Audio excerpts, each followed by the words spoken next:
I got it. Hello and welcome to this week's bonus episode of So Fired. I'm Chelsea Toronto. I'm Dr. Lindsay Regier. This is our friendly advice segment. Yep. Let's do it. So we're taking all your questions from the gram. We'll just see what we get to. Okay. Watch any good streaming shows lately or movies? No. Yeah, you have. What? Our Father.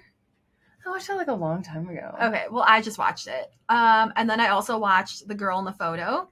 That was another very messed up one. Have you heard of that one? Mm-mm. Okay, so there's a man who kidnapped this girl when she was 4, and then he was raising her as a daughter, and then eventually he married her.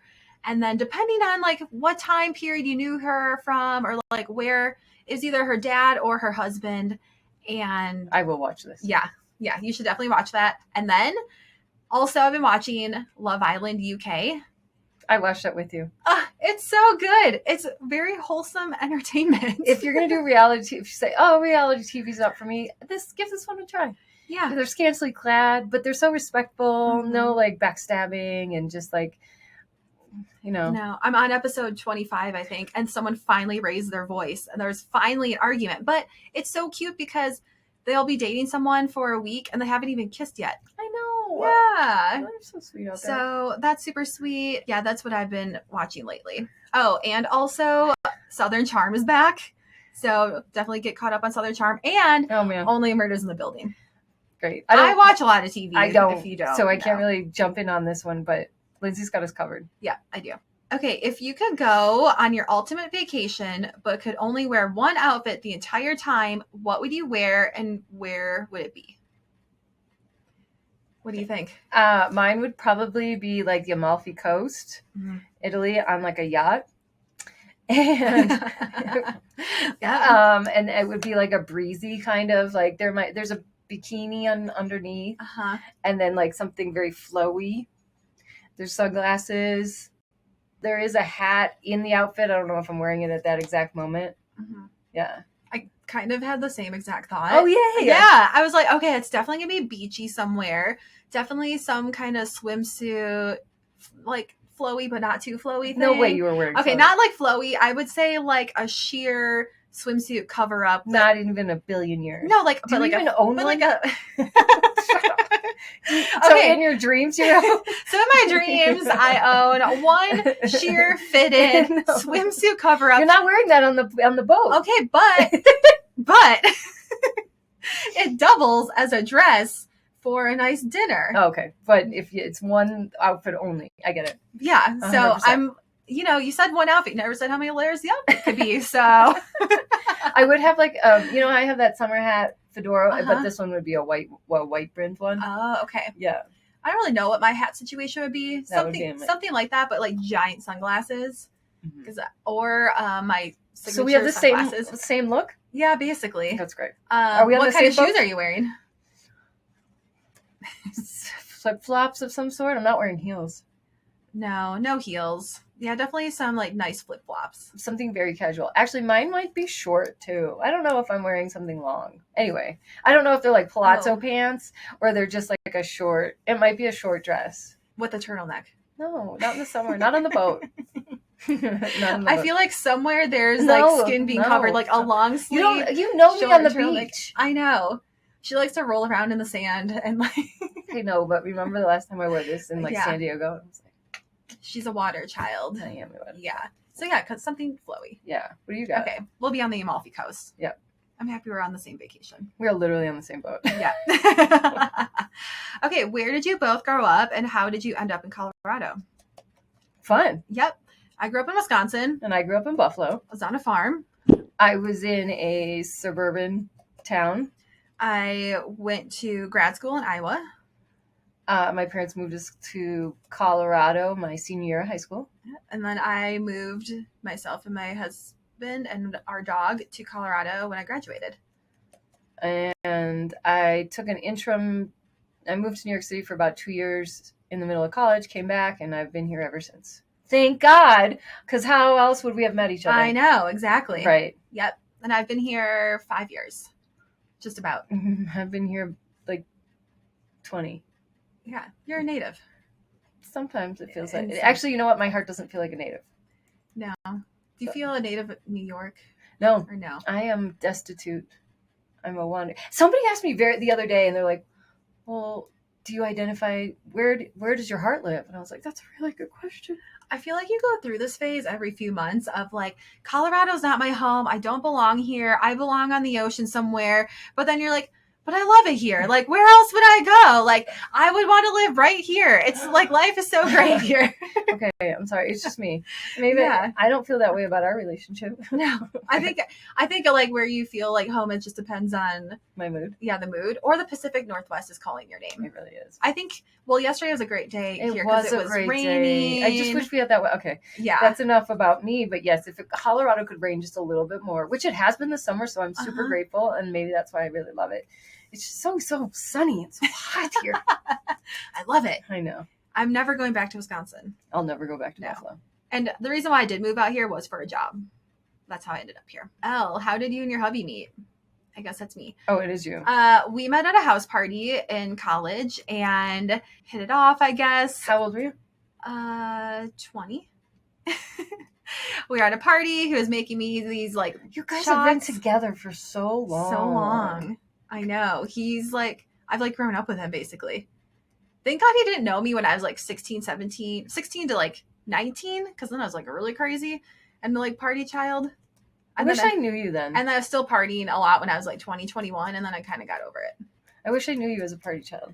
Oh, I bet we would have enjoyed each other. We probably would have. I would have been like, I can now do your keg stand, do another keg stand, drink more shots. Because I was kind of down for anything. All right, so you guys met at 20 at a house party. We met at 20 at a house party. He's a few years older than me.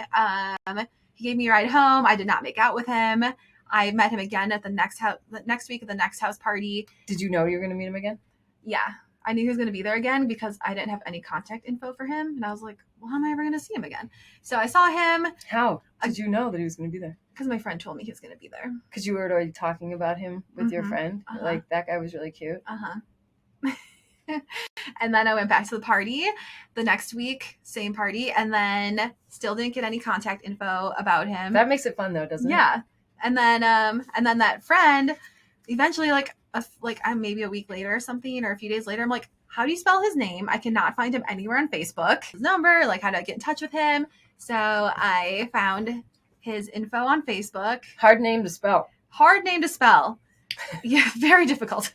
Not easy. Yeah. Really getting you a run for your money on that one. Yep. And then I sent him a DM and I was like, hey, do you want to hang out sometime? And then he's like, yeah, let's go get Mexican food and then watch Dane cook. And then we went on a date and then we've been together ever since. Oh, you kind of gush over it still. I know. Oh, are you crying? No, it's just like, I'm so happy. You were crying. I'm like, well, it's just a good memory. Oh. You know what they call those core memories? Oh. Like on that. You are crying. I don't know. I'm so happy. Oh, should I cry? I don't know. I'm like, now you're making me want to cry. Okay, well, that's me. That's how we met. Yeah. That's the end of that. Yep, that's the end of that. And then, this is kind of like a loaded question. I think it'd be great to hear your perspective on how to tell yourself it's okay to have hobbies. You don't have to monetize everything. I love that. Learning how to just have hobbies for fun and the experience either of you may have had with that. I have a lot to say about this. Okay. Thank you for that question, listener. Yeah, it's great. Painting, golfing, and sewing. So somebody knows us. Yeah. Okay. Obviously.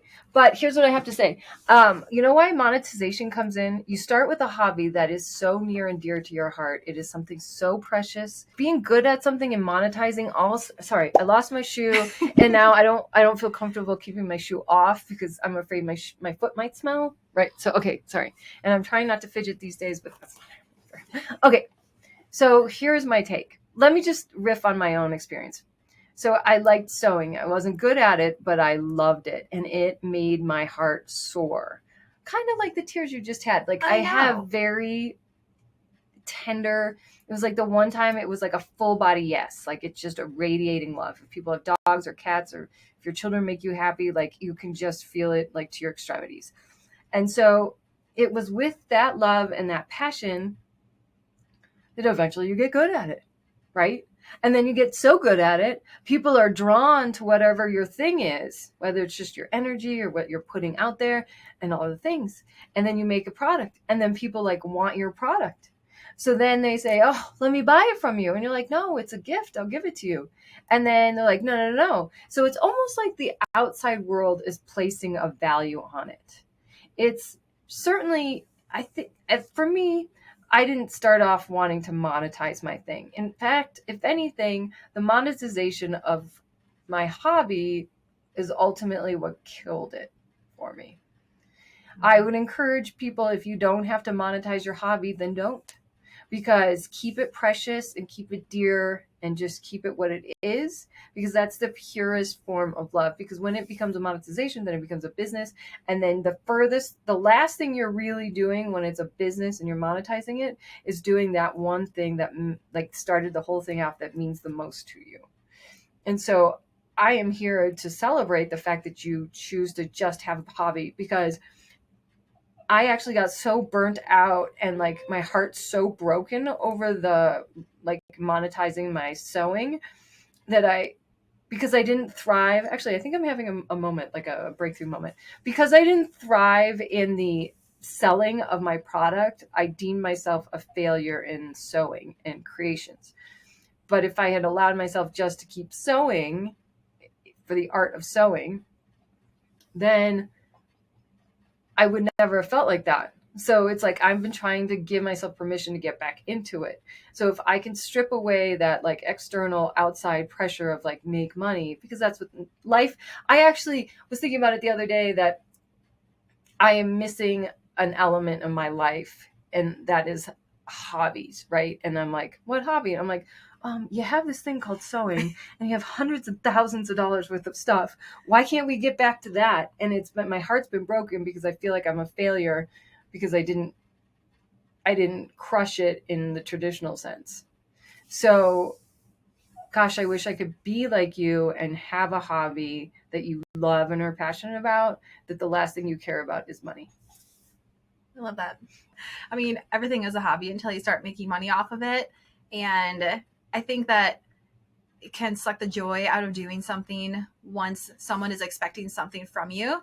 So I love fitness and I love beauty and I love makeup, and like, I'm happy to monetize that. I'm happy to like monetize our friendship essentially, because it is so much fun and we have such a good time doing this. That. Yeah. So, and that's a good point, because somebody asked me the other day, how is your friendship now that there's an element of monetization and now that there's a business component? And it's like, funny you should say that.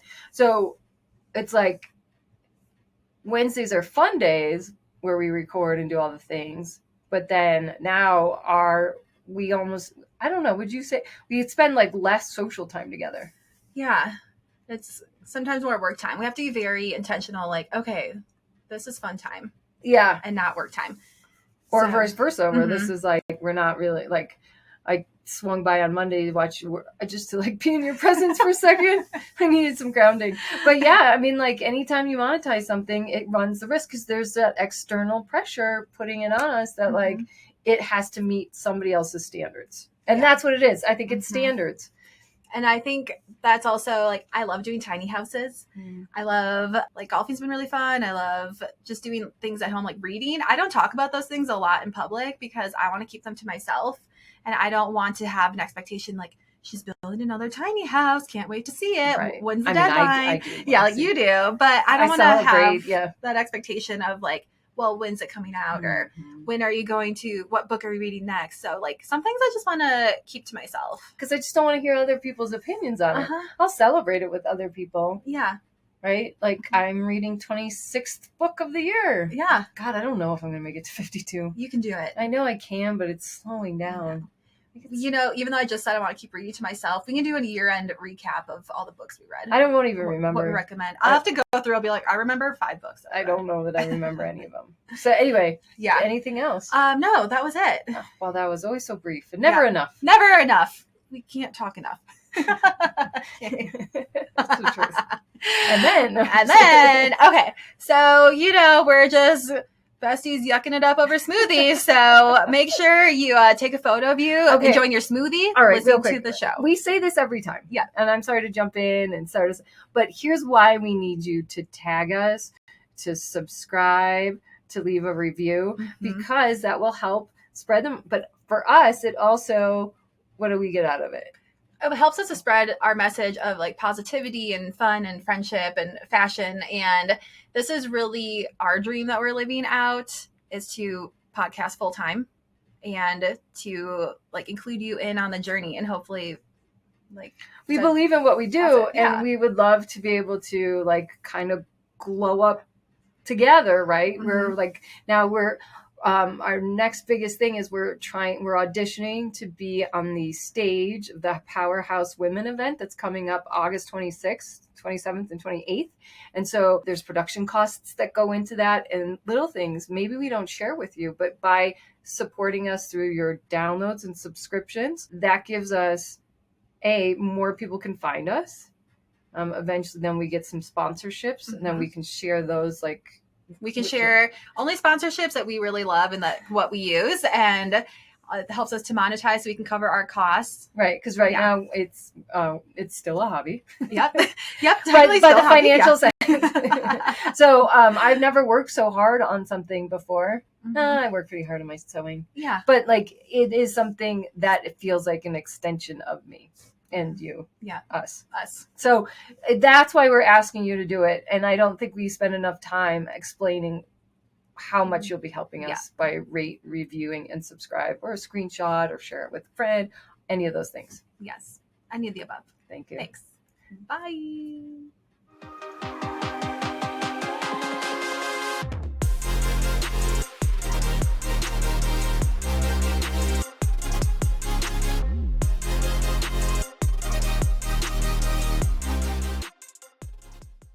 Disclaimer. This podcast is for entertainment purposes only.